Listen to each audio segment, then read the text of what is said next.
আপনারা দেখছেন একুশে টেলিভিশন।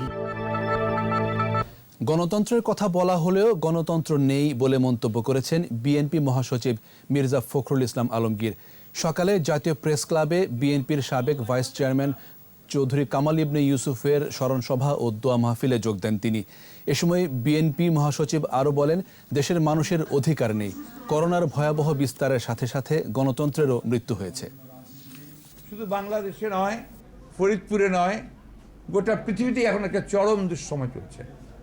একদিকে আপনার এই অতিমারি মহামারী করোনা ভাইরাসের যে আগ্রাসন, অন্যদিকে গণতন্ত্রের যে মৃত্যুর দিকে চলে যাওয়া যাচ্ছে,